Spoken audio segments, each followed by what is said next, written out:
a comprehensive statement as Kenya Kwanza Alliance on what we have been emphasizing, matters around the economy. I'm sure you'll appreciate that it is not very easy sometimes to canvass all issues on a podium in the public arena. But there are some very, very serious issues that we must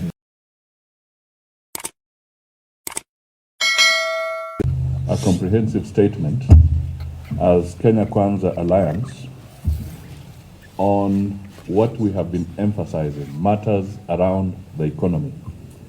I'm sure you'll appreciate that it is not very easy sometimes to canvass all issues on a podium in the public arena.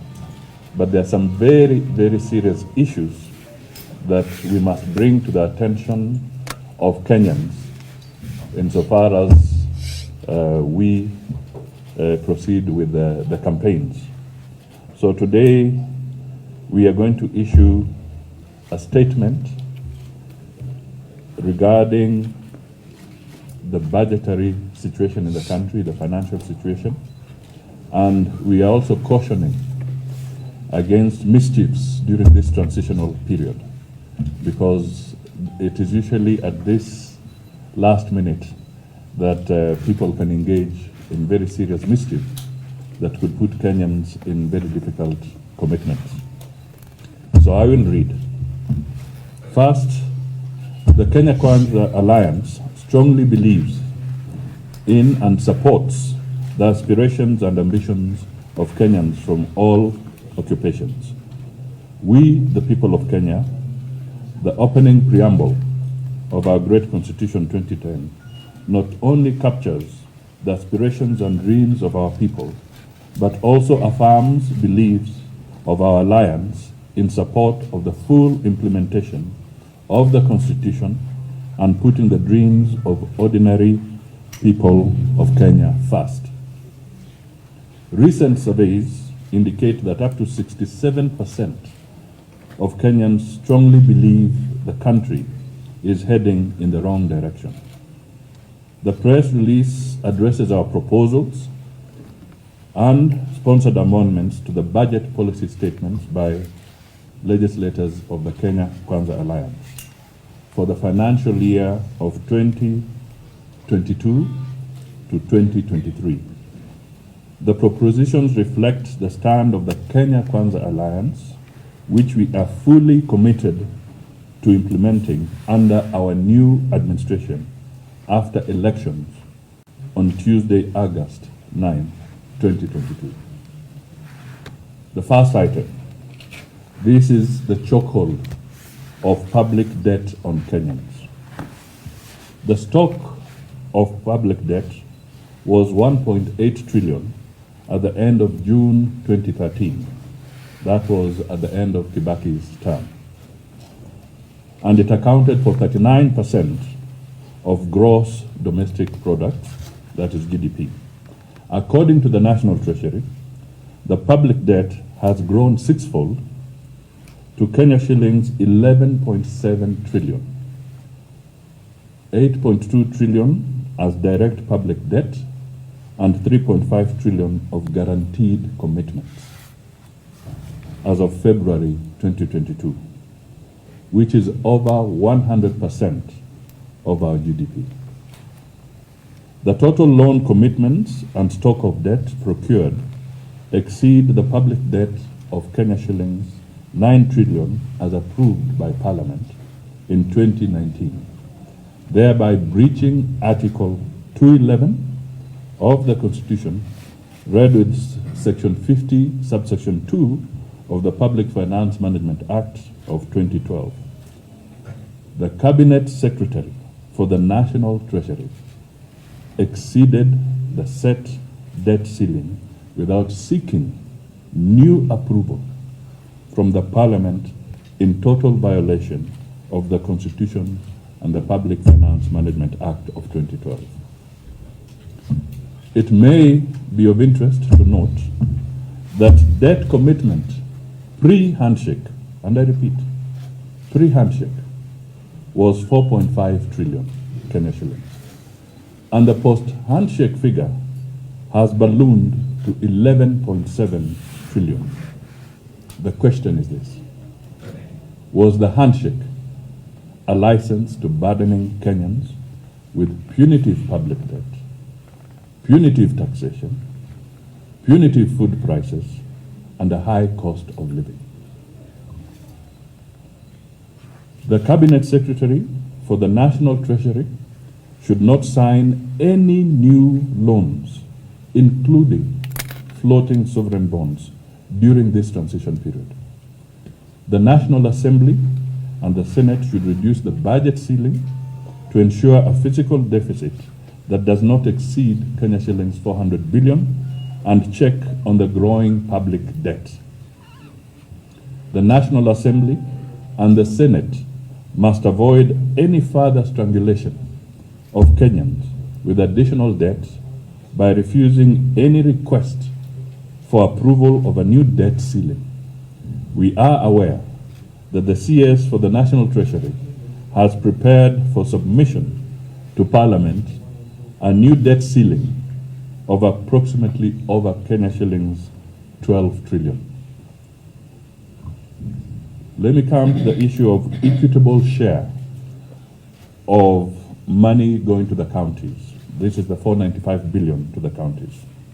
You will recall the BBI Bill 2020, which was resoundingly rejected by the courts, proposed amendments of Article 203, subsection 2 of the Constitution to increase the equitable share raised nationally allocated to county governments from 15% to 35%.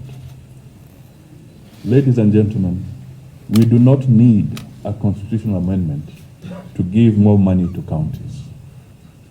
The budget policy statement of 2022 has proposed to maintain the equitable share of the revenue going to counties at Kenya shillings 370 billion.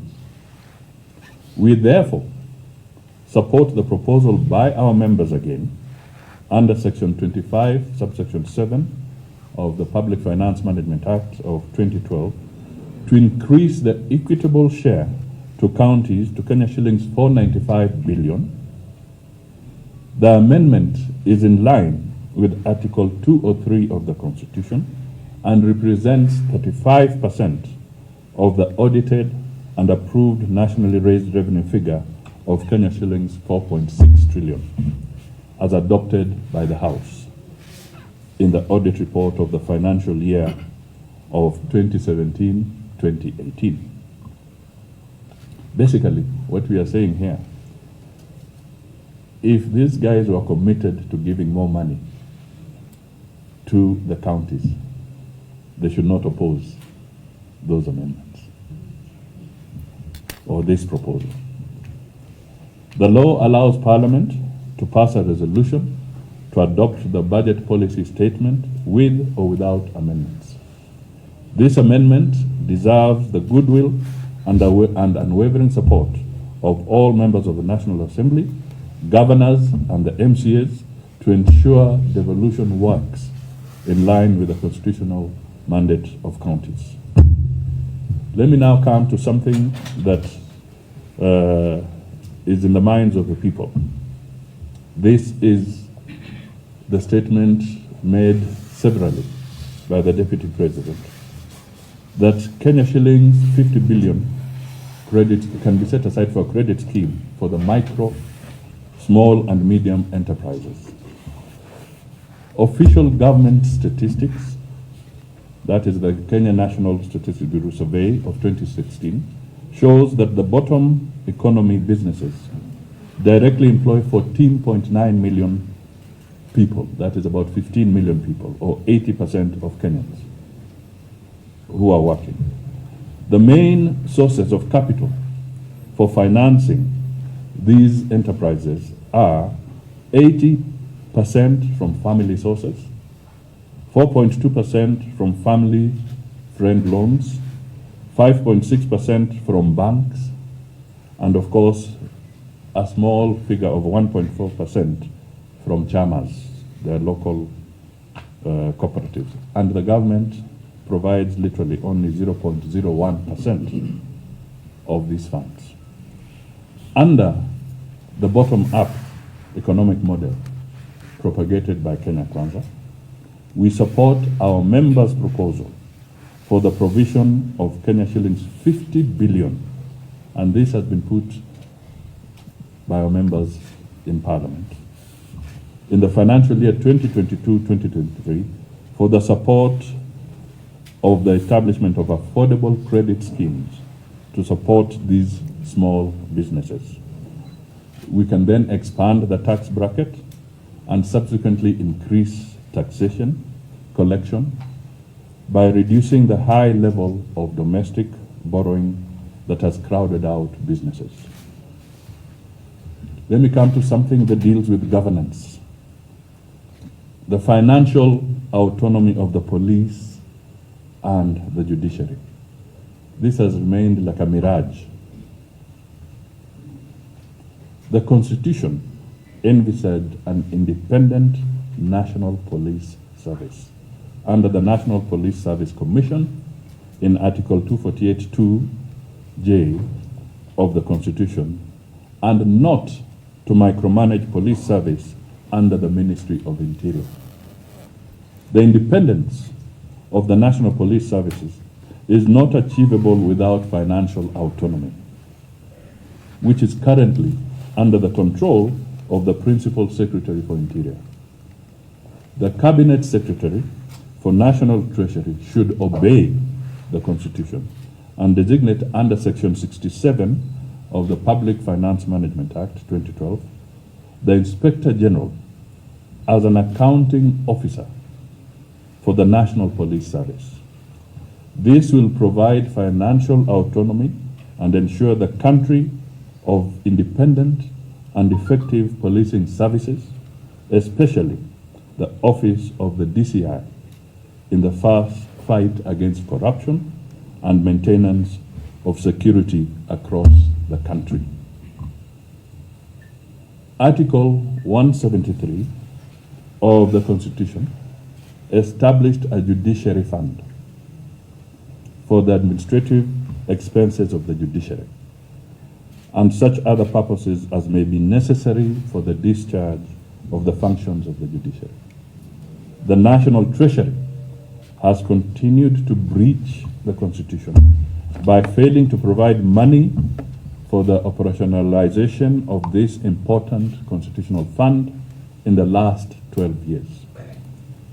Our members have proposed amendments to provide an additional Kenya shillings 12 billion in the financial year 2022-2023 for the operationalization of the Judiciary Fund in line with the Constitution to offer the judiciary financial independence, autonomy, and the financial muscle to proceed in the fight against corruption and help clear case backlogs, some of which date back to 40 years.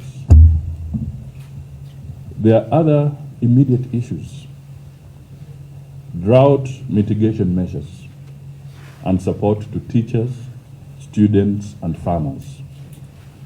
The ravaging effects of the COVID-19 pandemic and the deteriorating food security situation are worrying, while the indicative budget for the livestock offtake program indicated a reduction in allocation of Kenya shillings 249 million in 2021-2022 to Kenya shillings 140 million in 2022-2023. The National Drought Management projects the situation to worsen further and affect over 4 million people in Baringo, Kitui, Lamu, Garissa, Wajir, Tana River, Isiolo, Turkana, West Pokot, Makueni, Marsabit, Samburu, and Mandera counties. Our members have proposed an amendment for the provision of an additional 2 billion Kenya shillings required for drought mitigation, including livestock offtake in the budget of the financial year 2022-2023. Our teachers require adequate preparation for the changing CBC. The government must allocate adequate resources to cater to the teachers' professional development program. Our members have proposed an allocation of 1.8 billion in the financial year 2022-2023 to cater for this program. Further, our members have proposed doubling the allocation for funding to the Higher Education Loans Board to ensure seamless processing of loans to university and TVET students who are currently suffering due to lack of funds at the Higher Education Loans Board for disbursement. Our members have also proposed an amendment to the budget policy statement to provide for an additional 5 billion for fertilizer subsidy program to bring fertilizer prices down to about Kenya shillings 2,500 per bag. Finally, as Kenya Kwanza, we want to reiterate our commitment to the people first principle. We believe that the people are the rightful masters of both Parliament and the courts. We affirm our resolve to support devolution and the Constitution. We are together with the people in our commitment to constitutionally overthrow via the ballot any person who perverts our Constitution. That is a quote from Abraham Lincoln. God bless you all, and we say Kenya Kwanza. Thank you very much.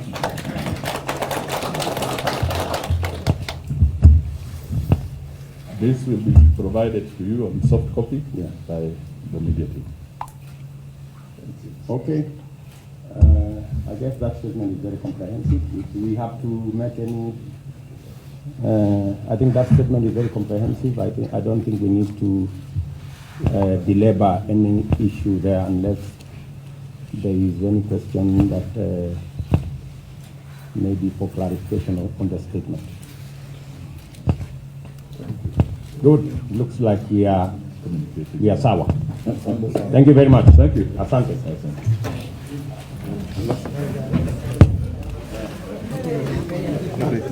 Pues